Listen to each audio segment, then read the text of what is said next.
sada sve je isto. Dosta puta pao, dosta puta ustao, učio na greškama, sada sam uspio. Ponosim se sobom, bolji sam postao.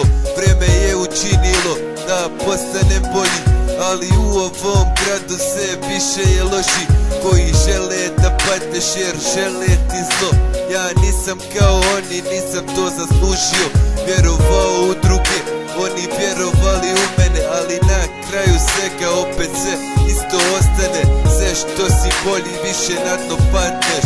Sve je sada isto jer niko ti ne pomaže. Ovaj život me naučio, ništa nije vječno i da sve što radim u životu je teško. Svi su bili tu kada trebale su pare, sve je sada isto, nestali su svi, brate.